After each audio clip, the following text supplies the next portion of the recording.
we have Amandeep and she will be reciting the Hindi.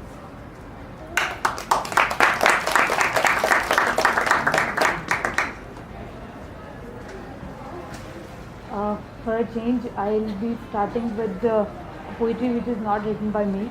I'll be reading a few poems, and I have 10 minutes, and probably by another poet, that is Rajesh Joshi. But then I'll start with Kedarnath Singh, who's a prominent Hindi poet.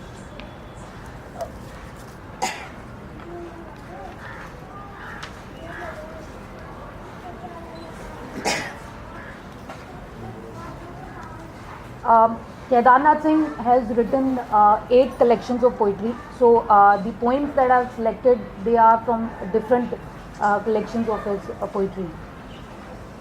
The first one is अकाल में दूब. भयानक सूखा है, पक्षी छोड़कर चले गए हैं पेड़ों को, बिलों को छोड़कर चले गए हैं चींटे, चींटियाँ, देहरी और चौखट, पता नहीं कहाँ किधर चले गए हैं घरों को छोड़कर. भयानक सूखा है, मवेशी खड़े हैं एक दूसरे का मुंह ताकते हुए, कहते हैं पिता ऐसा अकाल कभी नहीं देखा, ऐसा अकाल कि बस्ती में दूब तक झुलस जाए. दूब इज ग्रास. ऐसा अकाल कि बस्ती में दूब तक झुलस जाए, सुना नहीं कभी धूप मगर मरती नहीं, कहते हैं वह और हो जाते हैं चुप. निकलता हूँ मैं धूप की तलाश में, खोजता हूँ परती परांठ, झाँकता हूँ कुओं में, छान डालता हूँ गली चौराहे, मिलती नहीं धूप. मुझे मिलते हैं मुंह बाए घड़े, बाल्टियाँ लोटे प्रांत, झाँकता हूँ घड़ों में, लोगों की आंखों की कटोरियों में झाँकता हूँ मैं, मिलती नहीं धूप. अंत में सारी बस्ती छान कर लौटता हूँ निराश, लांघता हूँ कुएं के पास की सूखी नाली कि अचानक मुझे दिख जाती है शीशे के बिखरे हुए टुकड़ों के बीच एक हरी पत्ती.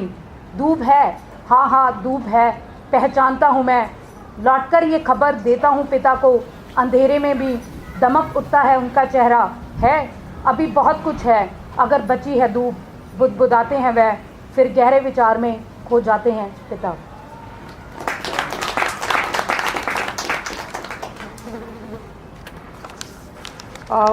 These are some of the couplets that Kedarnath Singh has named as कुछ टुकड़े. जिससे मिलने गया था उससे मिलकर जब बाहर आया, सोचा ये जो विराट इमारत है ब्रह्मांड की, क्यों ना हिला दूं इसकी कोई ईंट.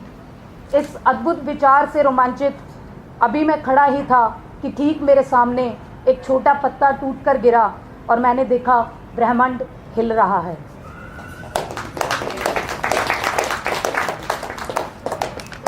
सेकेंड इज, बरसों तक साथ साथ रहने के बाद जब वे विधिवत अलग हुए तो सारे फैसले में ये छोटी सी बात कहीं नहीं थी कि जहां वे लौटकर जाना चाहते हैं वे अपना अकेलापन वे परस्पर गवा चुके हैं बरसों पहले.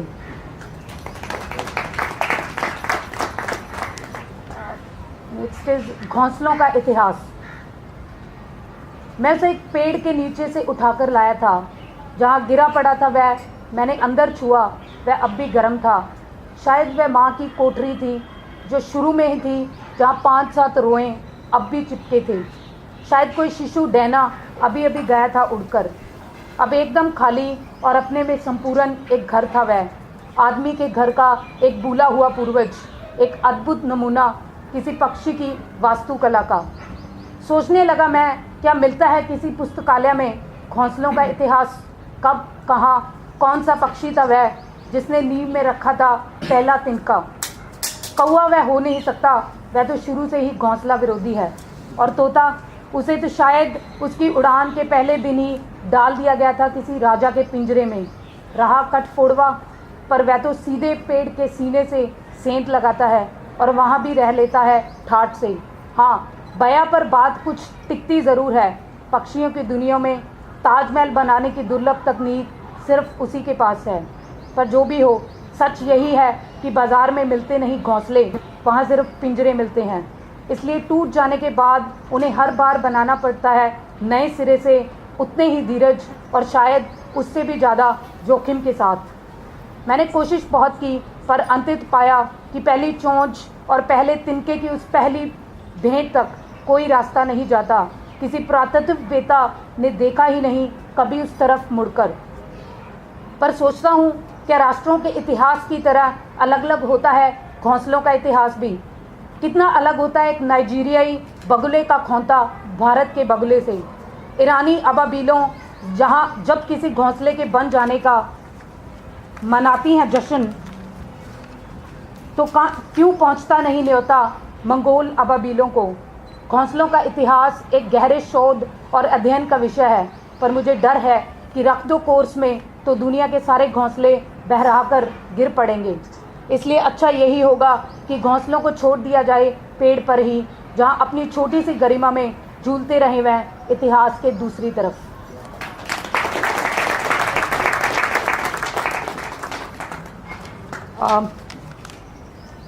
नेक्स्ट वन इज एक जरूरी चिट्ठी का मसौदा। लिखूंगा, एक ना एक दिन ज़रूर लिखूंगा वह एक ज़रूरी चिट्ठी जो मुझे लिखनी है। पृथ्वी के सारे निवासियों के नाम इतने दिन हो गए टालते टालते, पर लगता है और अधिक टाल नहीं पाऊंगा। अभी कुछ दिन पहले तक मेरे पास सबके पते थे, कुछ किताबों में खो गए, कुछ सूचनाओं की आंधियों में हो गए लापता। बाद में पता चला पते भी कई बार लापता हो जाते हैं। फिर भी लिखूंगा, एक एक गंध, एक एक स्पर्श को लिखूंगा। मेरे शहर में दुख रोज़ बरोज़ नाखून की तरह बढ़ता जा रहा है। मेरा पड़ोसी अक्सर जग पड़ता है आधी रात और चिल्लाता है बचाओ बचाओ। शायद उसने दुख को देख लिया है। लिखूंगा कि उससे संपर्क किया जाए ताकि दुख का, दुनिया के सारे दुख की जड़ का पता चल सके। फिर लिखूंगा कि खुशी भी इन दिनों उतनी ही अटपटे और असह्य लगती है। फिर भी मैं खुश हूँ क्योंकि मिलना चाहता हूँ दुनिया के एक एक शख्स से। और यद्यपि मैं किसी से कभी नहीं मिला, पर हवा की तरह, पानी की तरह मैं सबको जानता हूँ, और जिसे जानता हूँ उसे भूलने का गुर पहले ही भूल चुका हूँ। यह एक सज़ा है, लिखूंगा, जो सिर्फ मुझे दी गई है। इस सज़ा में थोड़ा थोड़ा हिस्सा सबका होना चाहिए। अंत में लिखूंगा कि पृथ्वी के एक छोटे से नागरिक के नाते मेरा सुझाव है कि हो सके तो हर धड़कन के साथ एक अदृश्य तार जोड़ दिया जाए कि एक को प्यास लगे तो हर कंठ में जरा सी बेचैनी हो। अगर एक पर चोट पड़े तो हर आँख हो जाए थोड़ी थोड़ी नम, और किसी अन्याय के विरुद्ध अगर एक को क्रोध आए तो सारे शरीर झंझनाते रहें कुछ देर तक। लिखूंगा, एक एक धड़कन, एक एक सांस को लिखूंगा। एक ना एक दिन ज़रूर लिखूंगा, बस ज़रा फुर्सत तो मिले। And last one by Kedarnath Singh. जैसे दिया सराया जाता है, जैसे दिया सिराया जाता है, कल माँ को सिरा आया भागीरथी में। कई दिनों से गंगा नहाने की कर रही थी जिद, सो कल बड़ी दोपहरी में जब सो रहा था सारा शहर कलकत्ता, मैंने उसे हथेलियों पर उठाया और बहा दिया लहरों पर। जब वह बहती हुई चली गई दूर तो ध्यान आया, हाय ये मैंने क्या किया। उसके पास तो न वीज़ा है न पासपोर्ट, जाने कितना गहरा अथाह जल मार्ग हो, जल के कस्टम के जाने कितने पचड़े। कुछ देर इस उम्मीद में शायद कुछ दिख जाए खड़ा खड़ा देखता रहा जल के भीतर की वह गहरी अंधेरी जाम लगी सड़क, और जब कुछ नहीं दिखा तो मैंने भागीरथी से कहा, माँ का ख्याल रखना, उसे सिर्फ भोजपुरी आती है। Do I have time? Thank you.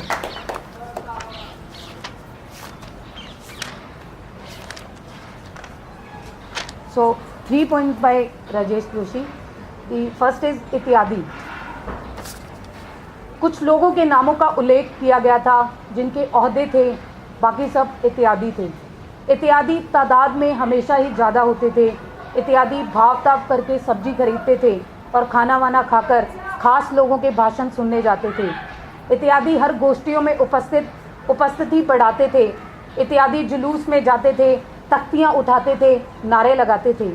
इत्यादि लंबी लाइनों में लगकर मतदान करते थे। उन्हें लगातार ऐसा भ्रम दिया गया था कि इस लोकतंत्र में वे सरकार बनाते थे। इत्यादि हमेशा ही आंदोलनों में शामिल होते थे, इसलिए कभी कभी पुलिस की गोली से मार दिए जाते थे। जब वे पुलिस की गोली से मार दिए जाते थे तब उनके वे नाम भी हमें बतलाए जाते थे जो स्कूल में भर्ती करने समय रखे गए थे। या जिसमें उनमें से कुछ पगार पाते थे, कुछ तो ऐसी दुर्घटना में भी इत्यादि बन जाते थे। इत्यादि यूँ तो हर जोखिम से डरते थे, लेकिन कभी कभी जब वो डरना छोड़ देते थे, वो बाकी सब उनसे डरने लगते थे। इत्यादि ही करने को वो सारे काम करते थे जिनसे देश और दुनिया चलती थी। हालांकि उन्हें ऐसा लगता था कि वे सारे काम सिर्फ अपने परिवार को चलाने के लिए करते हैं।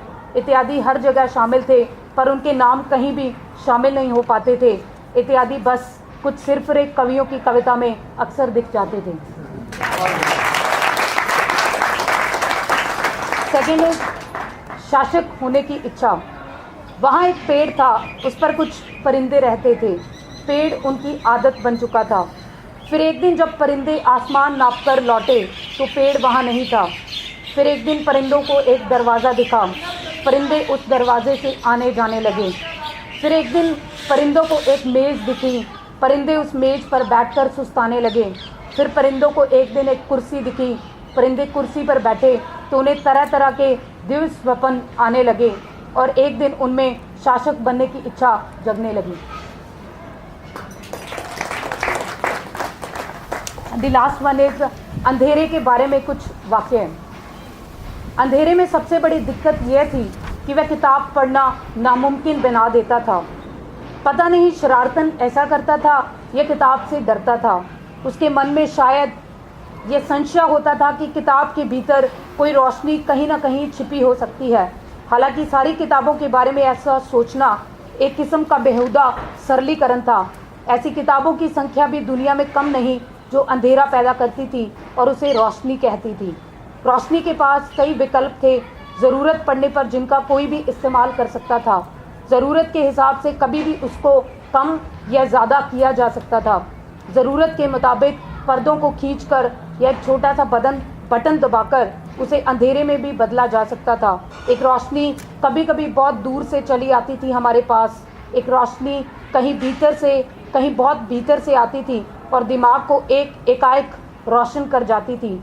एक शायर दोस्त रोशनी पर भी शक करता था, कहता था उसे रेशा रेशा उधेड़ कर देखो, रोशनी किस जगह से काली है। अधिक रोशनी को भी चकाचौंध करता था अंधेरा। अंधेरे से सिर्फ अंधेरा पैदा होता है ये सोचना गलत था, लेकिन अंधेरे के अनेक चेहरे थे। पावर हाउस की किसी ग्रिड के अचानक बिगड़ जाने पर कई दिनों तक अंधकार में डूबा रहा देश का एक बड़ा हिस्सा। लेकिन इससे भी बड़ा अंधेरा था जो सत्ता की राजनीतिक जिद से पैदा होता था या किसी विश्व शक्ति के आगे घुटने टेक देने वाले गुलाम दिमागों से। एक बौद्धिक अंधकार मौका लगते ही सारे देश को हिंसक उन्माद में झोंक देता था। अंधेरे से जब बहुत सारे लोग डर जाते थे तो उसे अपनी नियति मान लेते थे। कुछ जिद्दी लोग हमेशा बच रहते थे समाज में, जो कहते थे कि अंधेरे समय में भी अंधेरे के बारे में गाना ही रोशनी के बारे में गाना है।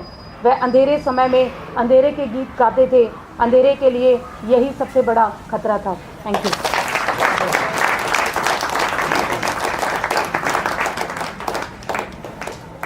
Thank you, Aman.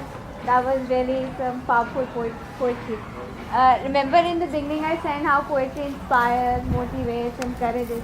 But this is a very crucial function of poetry or literature in general, to inspire revolt inside your own self and probably especially in the society as well.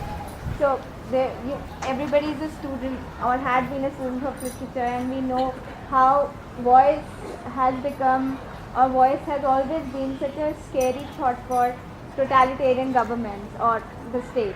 So poetry breaks that silence without using any abusive language. It can puncture narratives. It can state the truth as it is. Why? Because it is also deterritorialized space. It does not. It is a common universe where there is no, for people who purely indulge in it. It's something which is casteless, religionless, genderless, or raceless, or nationless.